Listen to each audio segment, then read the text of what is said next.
স্থানীয় সরকার বিভাগের সুযোগ্য সচিব জনাব মোহাম্মদ ইব্রাহিম, এই সভায় বিশেষ অতিথি হিসেবে উপস্থিত হচ্ছেন আমাদের ঢাকা উত্তরের জননন্দিত মেয়র জনাব আতিকুল ইসলাম সাহেব। এই সভায় উপস্থিত আছেন আমাদের ক্যাবিনেট ডিভিশনের সচিব Mohammad Rashidul Hasan. I express my heartiest thanks to the representative of UNICEF, Madam Natalie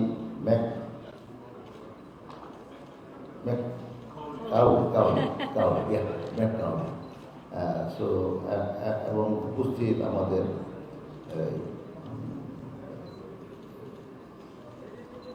registrar general অফিসের রেজিস্ট্রার জেনারেল অফিসের ডাইরেক্টর জেনারেল, অন্যান্য আমাদের বিভিন্ন মন্ত্রণালয়ের কর্মকর্তা বিন্দু সুধীবিন্দু, সবাইকে আমি প্রিয় সাংবাদিক বিন্দু, সবাইকে আমি আন্তরিক ধন্যবাদ জানাচ্ছি। এটা আমরা প্রতি বছরে জন্ম মৃত্যু নিবন্ধন দিবস হিসাবে পালন করি। আমি যখন তাকে প্রথম মন্ত্রী হলাম, তো তখন আমি first time actually this occasion was held in the conference hall of public health. So this time it was named as a birth registration day.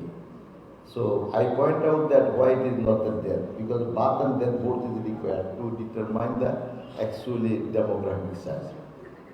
So from this time we have taken the initiative and we have corrected our law, the act under which enforcement has been given to the ministry or the various entity. We did it. So now it is a birth and death registration day. আমরা celebrate করছি।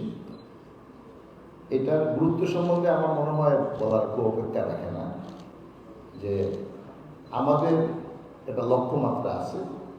এই কান্ট্রিটা হলো যে it is a dream country of the father of the nation. Bangabandhu's dream was to scale up the country in the level of the developed country. In his own language it was Sonar Bangla. So once we want to lift the country as a developed country, at this moment our honorable Prime Minister, he has fixed the goal that is 2041 the country will be lifted in the level of the developed country. So many parameters we have to be fixed once we can scale up the country in the level of the developed country. This is one of the big fundamentals. Actually, once we do not know what is our demographic size, for whom we will actually what and who will want. জনগণ মানুষ কাজ করবে এবং মানুষের জন্য কাজ করবে। এখন এই মানুষগুলা, what is the size of the people, কতজন মানুষ আছে দেশে বসবাস করে, এটা যদি আমরা সঠিকভাবে না জানতে পারি, এবং এখানে এজ গ্রুপ একটা বড় বিষয় আছে। এজ গ্রুপ হলো যে আপনি ধরুন আমাদের ইনফ্যান্ট কত আছে, অ্যাডোলেসেন্ট কত আছে, তারপরে যদি অ্যাডাল্ট কতজন আছে, কোন বয়সে কতজন সক্ষম। যেমন আমরা এখন আজকে বলতে পারি the world is considering demographic size, demographic dividend size. So demographic dividend সাইজটা যদি আমি ক্যালকুলেট করতে পারি, so we can ascertain that we have this numbers of this size of the demographic those who are contributor, তার কারণে কি আমাদের উৎপাদনের জন্য দে আর প্রোডাক্টিভ পিপল, তার কতজন আছে। তো আমরা বাংলাদেশে এটার জন্য যেমন দরকার, আমার খাদ্যে কত লাগবে এটার জন্য যখন নাকি আমি পরিকল্পনা করবো, তো এটার জন্য লাগবে, স্বাস্থ্যের জন্য লাগবে, শিক্ষার জন্য, how much primary school is required. Once I know that the kid is coming up at particular age, after 5 years they have to be entered school, but definitely I have to make the ready the primary school, and in the same time there should have the teacher is required. So I must have to make the teacher. Once I do not have the teacher and I do not have the infrastructure, and so how could I can meet the demand of the developed country? or SDG or whatever we are saying. So এটার জন্য we have to work. It is very multiple issues here. আমি আমার employment দিতে হবে. For how many people I have to make ready the employment opportunity. I have to know. And where I have to, and once I have this kinds of a opportunity, that is, I have this kind of birth and registration and ID card. Through the ID card, if I can penetrate everything within the ID card, all the information of myself and yourself and the kid and whatever it is, all the people's, if we can penetrate it in the ID card, then actually it will be very easy to ascertain about whatever program you want to take and about to meet the actually demand of the program, and everywhere the man is required, workforce is required. So I think it is actually এটার কোনো শেষ নাই যে আপনি কত জায়গায় এটা কাজ লাগবে।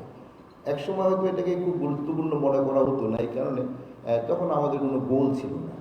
দেখেন 2010 সালে আমাদের এই বার্থ রেজিস্ট্রেশনের ব্যাপারটা নিয়ে বাধ্যতামূলক করা হয় সুপার আইন। রেজিস্ট্রার জেনারেল সাহেব কি ঠিক আছে? উনি তো শুনেন না। আমরা কবে থেকে আরম্ভ করছি? 2010 সাল থেকে। তো অনলাইনে মানে বাধ্যতামূলক করা হয়েছে, এর আগে বাধ্যতামূলক ছিল না নাকি? আর আমি ওকে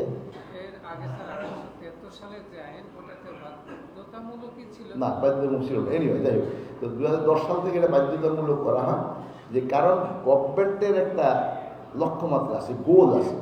government have a goal to leave the country in such a level. So this is why government did not been forgotten.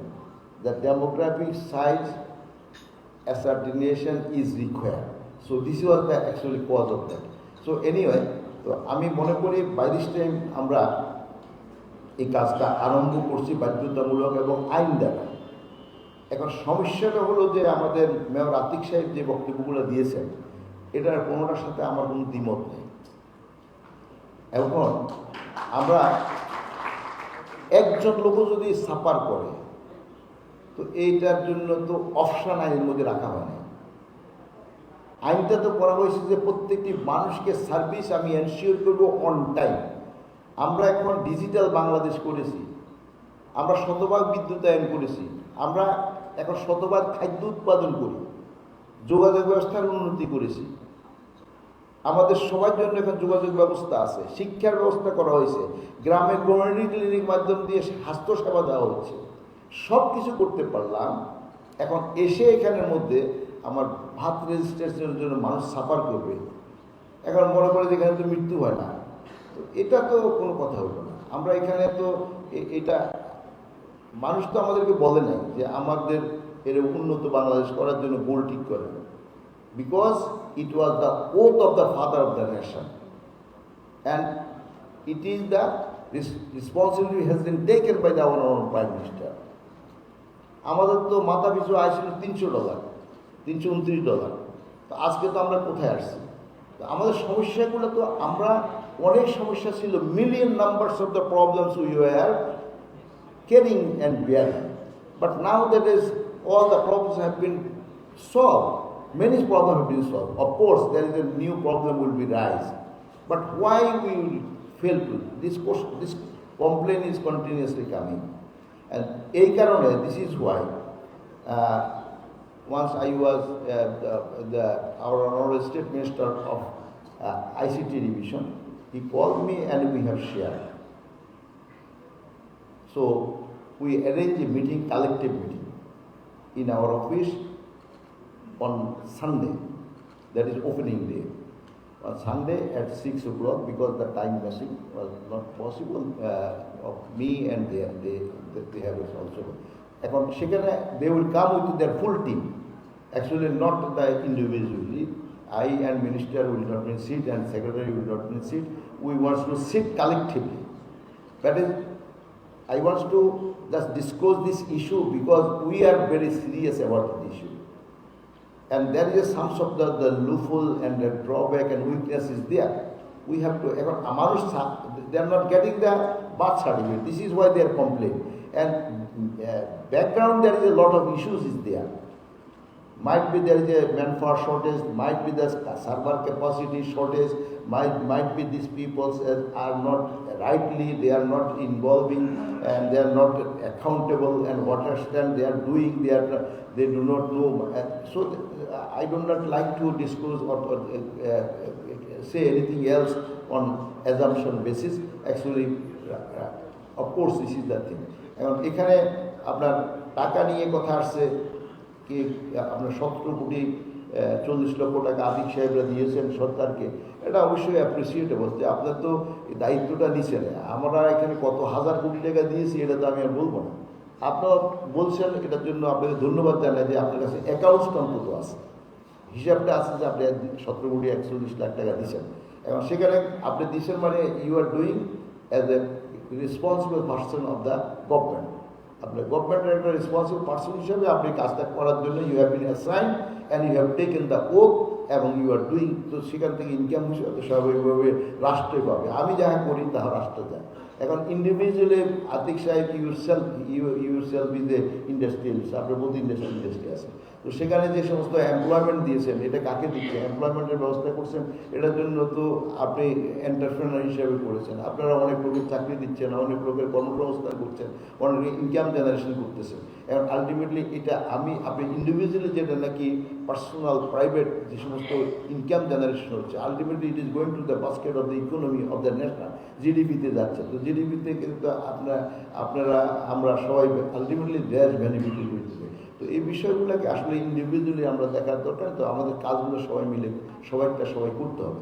তো এটার জন্য আমি specifically I wants to say that we want to sit, we have seated many times and the many problems have been solved, and that there is a few existing problems that have been identified. It has to be solved, and the solution on Sunday evening we will see, and might be if anything, any sorts of the problems identified by the city corporation, আমাদের mayor সাহেব সহ ওনারা যারা আছেন তার সবার ইনফরমেশনগুলো আমরা কালেক্ট করে আমরা ঠিক করব।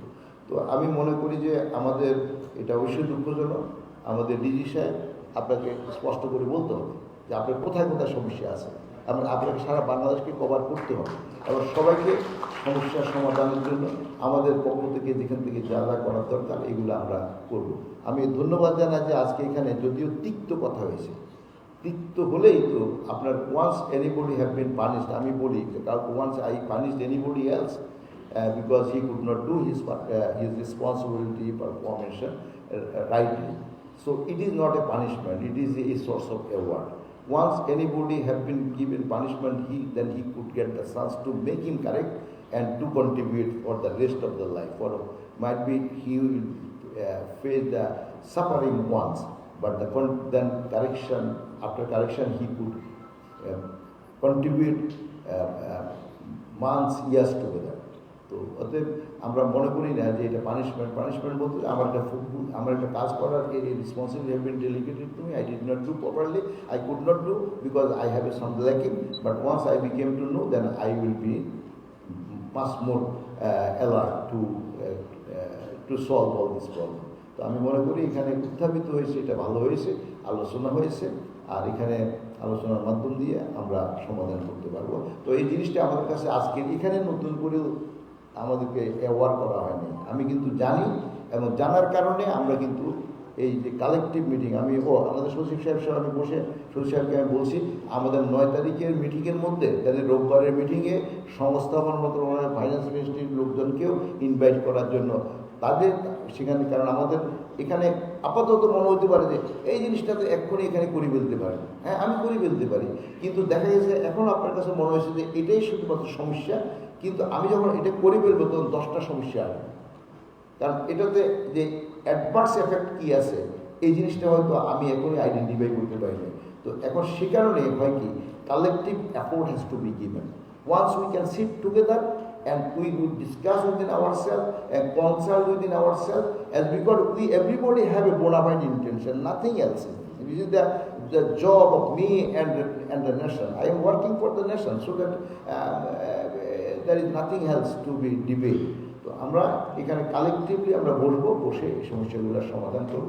আমি আশা করি জন্ম মৃত্যু নিবন্ধন দিবস যেটা নাকি আমরা উদযাপন করছি আজকে, এটার একটা বহুমাত্রিক অবদান দেশ জাতির মানুষ পাবে এবং আপনারা সবাই ভালো থাকবেন।